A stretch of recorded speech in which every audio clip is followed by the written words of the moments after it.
sustitución de Dios por algo o por alguien más. Eso es idolatría, sustituir a Dios por algo o por alguien más. Y tenemos siempre apoyo bíblico en Romanos capítulo 1, versículo 22.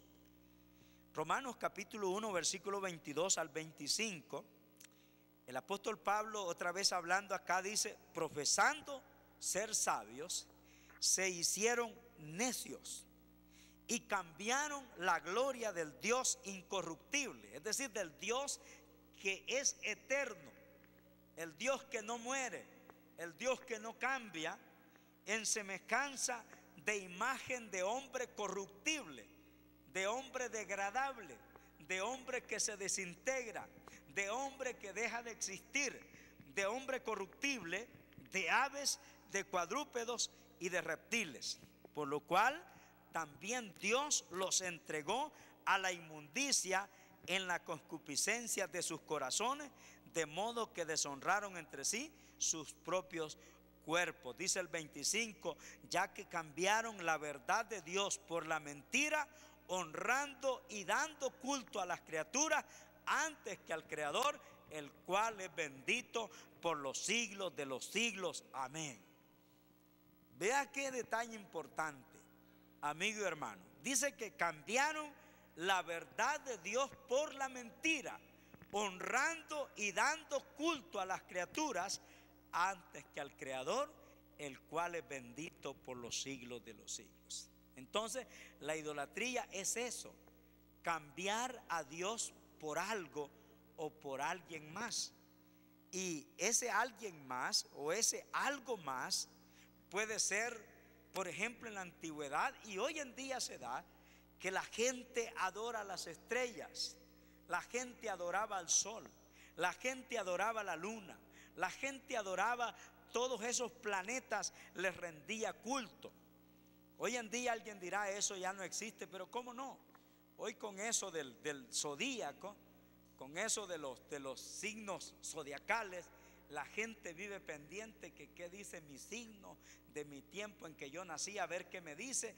Allí se nota pues que todavía la gente idolatra las constelaciones, las estrellas. Luego los árboles.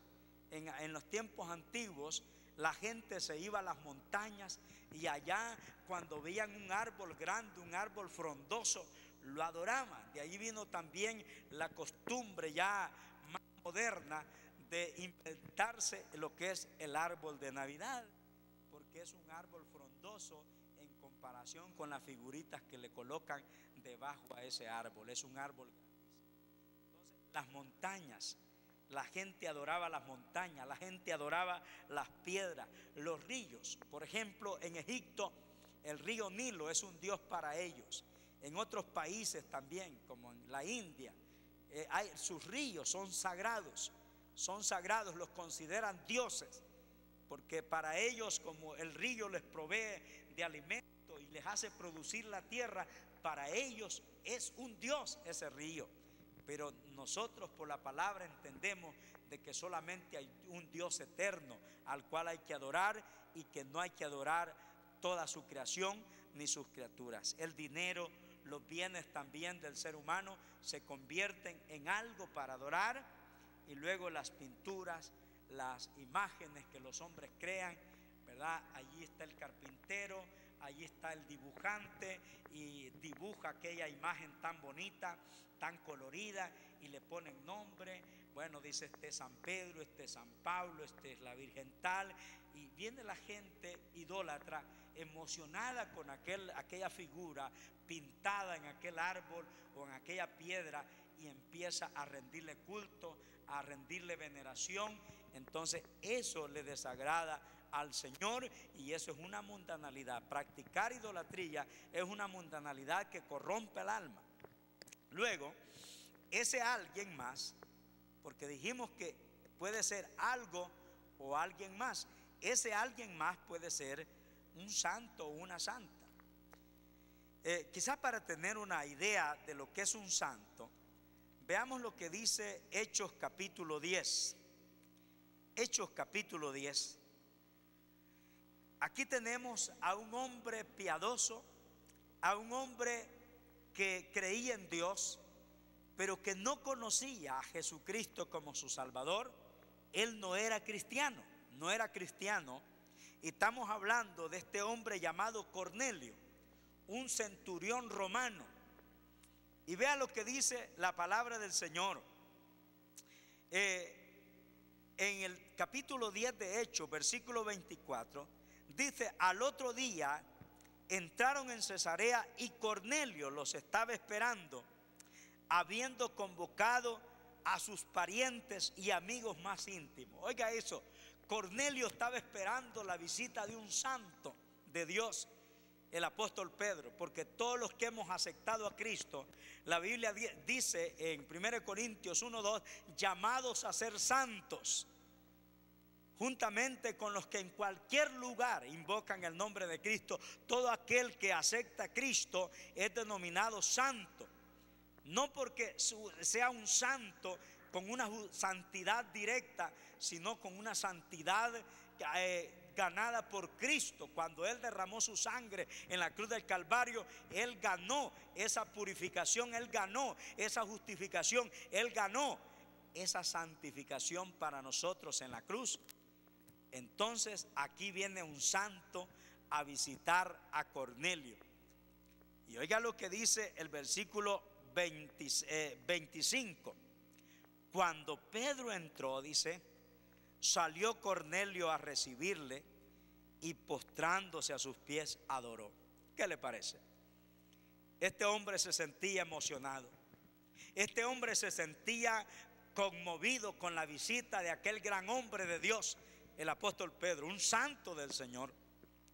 Y de tan emocionado que estaba, dice la palabra, que salió a recibirle, y cuando estuvo frente a Pedro, se postró a sus pies y adoró. No dice el texto que lo adoró, pero dice que adoró. Pero oiga lo que dice el versículo 26. Mas Pedro le levantó diciendo: levántate, pues yo mismo también soy hombre. A mí me conmueven estas palabras de este hombre santo de Dios. ¿Por qué Pedro no se quedó emocionado también él de aquel recibimiento de aquel personaje? Porque Cornelio no era cualquier hombre, también era un personaje de su época, un centurión romano, un hombre importante tanto para el imperio dominante de aquel entonces como entre los mismos judíos. Cornelio era un hombre importante. Pero en vez de sentir aquel orgullo, Pedro, aquella vanidad de que Cornelio se le estaba postrando a él, lo levanta y le dice: levántate, pues yo mismo también soy hombre, igual que tú. Yo diría esta noche a todos los que si esos santos estuvieran vivos todavía, cada vez que un hombre, cada vez que una mujer se les quisiera arrodillar, se les quisiera postrar, ellos los levantarían y le dirían: levántate, pues yo mismo soy hombre. Si Pedro estuviera vivo cuando alguien se le arrodilla a una imagen de él, Pedro los levantaría diciendo: levántense, porque yo soy hombre. Lo mismo haría Pablo, lo mismo haría también Juan, lo mismo haría María, la madre del Señor. Levántate, pues yo mismo también soy hombre. Entonces, ese alguien más puede ser un santo, una santa, o pueden ser los hombres con poder o carisma en este mundo. Por ejemplo, los políticos, por ejemplo, los militares, por ejemplo, la gente que tiene dinero, por ejemplo, la gente que tiene poder religioso, la gente con poder artístico o físico también se vienen a convertir en esas personas que pueden convertirse en ídolos para nosotros. Ahora bien, en este capítulo de Éxodo, capítulo 32 de Éxodo, se nos recuerda las características de la idolatría. Y hay por lo menos 5 que en esta noche quiero mencionar las características de la idolatría. En primer lugar, todo ídolo es producto de la invención humana. Repito una vez más, todo ídolo es producto de la invención humana. Si usted ve Éxodo 32, versículos 1, dice ahí la palabra del Señor, en Éxodo 32, 1, dice: viendo el pueblo que Moisés tardaba en descender del monte, se acercaron entonces a Aarón y le dijeron: levántate, haznos dioses que vayan delante de nosotros, porque a este Moisés, el varón que nos sacó de la tierra de Egipto, no sabemos qué le haya acontecido. Oiga eso, dice: haznos dioses, como si un Dios real, un Dios verdadero se pudiese hacer. Un Dios real no puede hacérsele, porque un Dios real, Él no permite que se le haga a Él, sino que Él es el creador. Él es el creador. De manera que nosotros no hemos creado a nuestro Dios, sino que Él nos ha creado a nosotros. Nosotros no podemos crear a nuestro Dios y adorarlo, sino simplemente creer que nuestro Dios nos ha creado a nosotros y a Él lo vamos a adorar en espíritu y verdad. Luego en el versículo 21 al 23 dice: y dijo Moisés a Aarón: ¿qué te ha hecho este pueblo que has traído sobre él tan grande pecado? Y respondió Aarón: no se enoje mi señor. Este pueblo, le dice, tú conoces al pueblo que es inclinado al mal, porque me dijeron: haznos dioses que vayan delante de nosotros, porque a este Moisés, el varón que nos sacó de la tierra de Egipto, no sabemos qué le haya acontecido. Y yo le respondí: ¿quién tiene oro? Apartarlo. Y me lo dieron y lo eché en el fuego y salió este becerro. Escuche bien la trama que quiere hacerle a Aarón a Moisés. Le dice: el pueblo me dio oro y yo el oro lo tiré en el fuego y de ahí salió este becerro.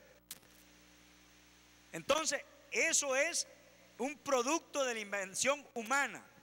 No era así como Aarón estaba diciendo, pero para pegarle la mentira a Moisés, le estaba diciendo que el becerro, él solo había aparecido ahí en el fuego. Luego decimos que otra característica de la idolatría es que están hechos de materiales valiosos, pero no tienen vida. Están hechos de materiales valiosos, pero no tienen vida. El versículo 2 dice: y Aarón les dijo: apartad los zarcillos de oro que están en las orejas de vuestras mujeres, de vuestros hijos y de vuestras hijas, y traédmelo. Oiga eso, zarcillos de oro. De oro iba a construir el becerro para adorarlo, pero era algo que no tenía vida. Dice el 3: entonces todo el pueblo apartó los zarcillos de oro que tenían en sus orejas y los trajeron a Aarón. Luego dice el versículo 24: y yo le respondí, otra vez repetimos este texto: ¿quién tiene oro? Apartarlo. Y me lo dieron y lo eché en el fuego y salió este becerro. De manera que el becerro que el pueblo israelita iba a adorar no era un becerro ni tan siquiera de palo, no era ni tan siquiera de piedra, sino que era un becerro de oro. Oiga eso, un ídolo de tremendo valor. Así sucede hoy en día. Hoy la idolatría no es barata, sino que la idolatría que se usa es una idolatría cara. Cada ídolo que la gente tiene en sus casas o en sus templos no son ídolos baratos, son ídolos caros. Por eso es que a veces hasta los mismos ladrones asaltan los templos religiosos, porque ellos saben que esas imágenes, esas estatuas que tienen allí son cosas valiosas. Lastimosamente no tienen vida. También otra característica de la idolatría es que se les atribuyen acciones y poderes que no tienen. Se les atribuyen acciones y poderes que no tienen.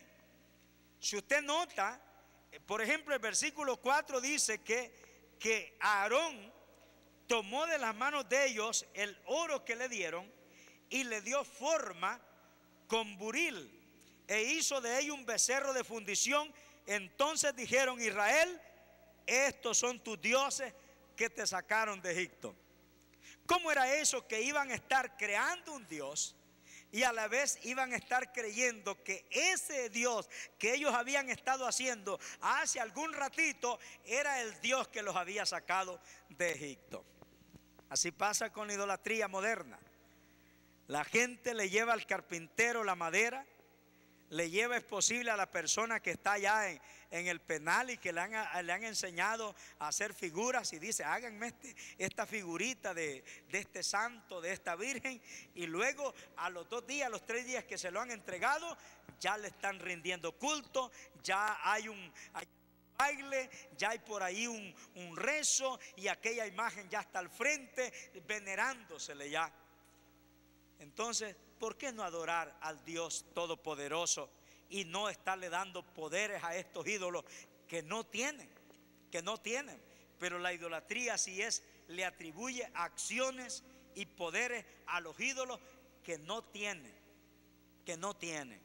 Luego, para su culto, para que su culto cobre valor, es presentado en nombre de Dios. Es decir, un ídolo, la gente no lo adora, simplemente le dice a la gente: miren, vengan a adorar este ídolo. No, eso nunca lo dice. Entonces, ¿qué hace? Para que el culto a ese ídolo, la veneración a ese ídolo cobre valor, entonces son presentados en nombre de Dios. Y eso fue lo que sucedió también cuando allá los israelitas cometieron idolatría. En el versículo 5, siempre del Éxodo 32, dice: y viendo esto, Aarón edificó un altar delante del becerro. Oiga eso. Y pregonó y dijo: mañana será fiesta para Jehová. Oiga lo que dice: mañana será fiesta para Jehová. Y dice el versículo 6: y al día siguiente madrugaron y ofrecieron holocaustos y presentaron ofrendas de paz, y se sentó el pueblo a comer y a beber, y se levantó a regocijarse. Oiga eso. Le hicieron el altar al becerro, pero Aarón no dijo: mañana vamos a venir a adorar este becerro. No, él dijo: mañana será fiesta para Jehová. Así es la idolatría de hoy en día. Hoy le presentan la imagen y le dicen: no, si es que usted no va a venir a adorar la imagen, usted va a venir a adorar a Dios. Y entonces, ¿para qué tiene la imagen? Pues, ¿por qué no la bota? ¿Por qué no la quema? ¿Por qué no la va a tirar a la basura? Y adora al verdadero Dios, y lo adora como Él quiere que lo adore, en espíritu y verdad. Pero no, es el engaño de la idolatría. Presenta su culto en nombre de Dios y dice: mañana será fiesta para Jehová.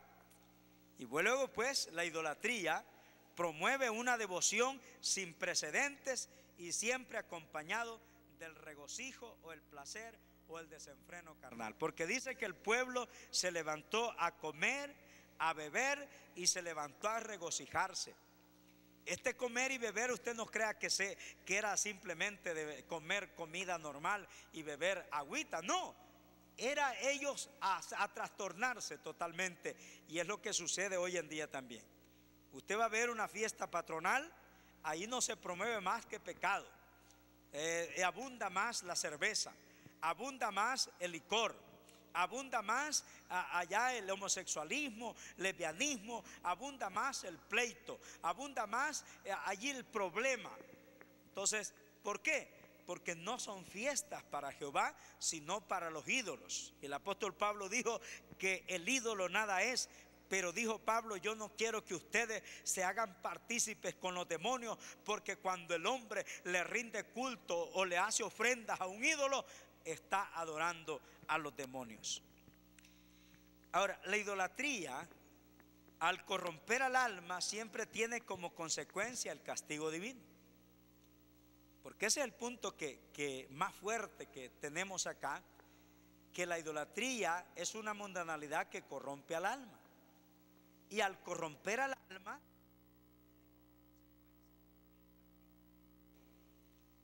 porque en esta cita que he tomado de Éxodo 32, la gente no se quedó así por así, sino que Dios tuvo que condenar y aparte de eso castigar ese pecado. Usted nota en el versículo 28 del capítulo 32 dice: y los hijos de Leví lo hicieron conforme al dicho de Moisés.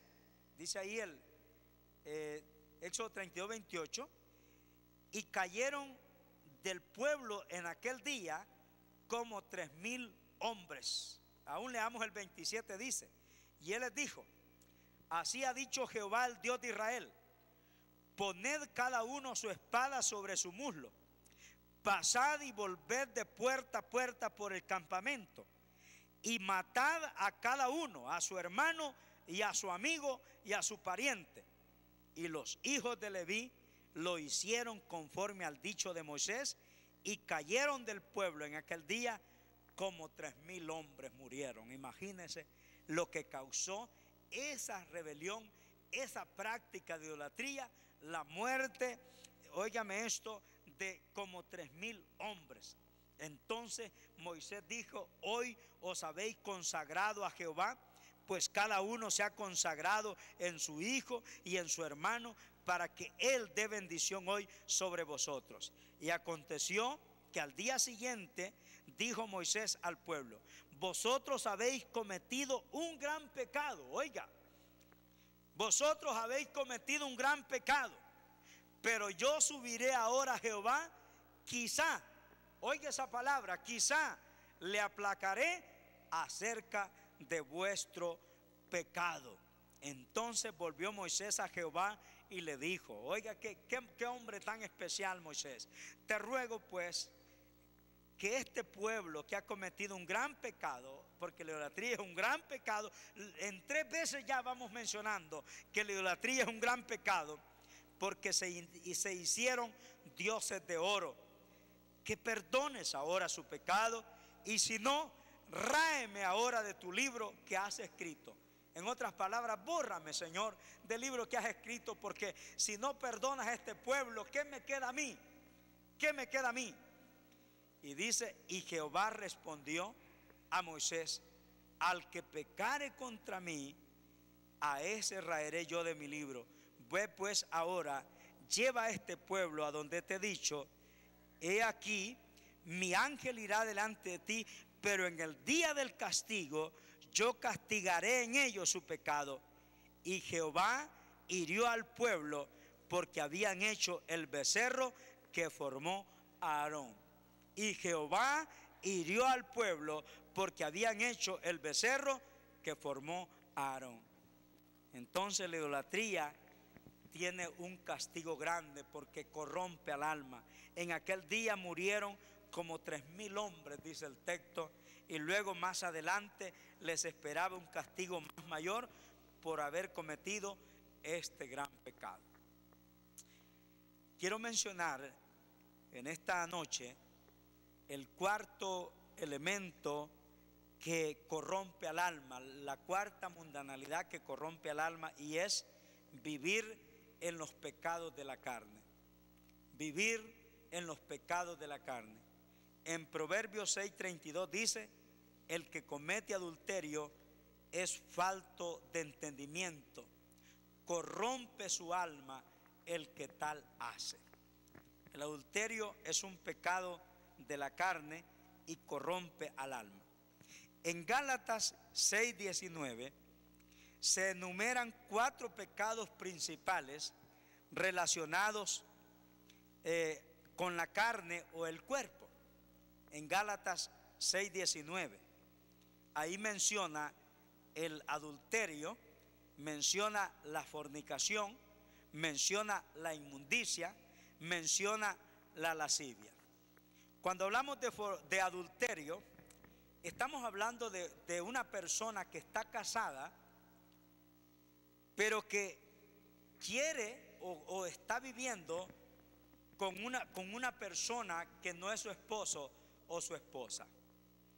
A eso se le llama adulterio. Entonces, porque la Biblia no tiene otro nombre, así le llama. Si yo estoy casado para tener intimidad con ella, entonces yo me estoy metiendo en un problema. problema de adulterio. Una mujer casada, una mujer que ya tenga su hombre y que al mismo tiempo esté queriendo meterse o ya esté metida con otro hombre, entonces está cometiendo adulterio.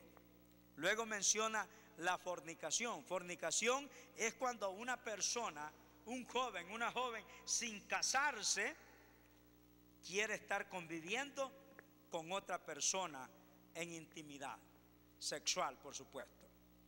Entonces este muchacho, esta muchacha que está allí, entonces se está metiendo en un problema de fornicación, porque para poder tener intimidad el varón con una hembra o una hembra con un varón, pues la Biblia dice que el paso es casarse.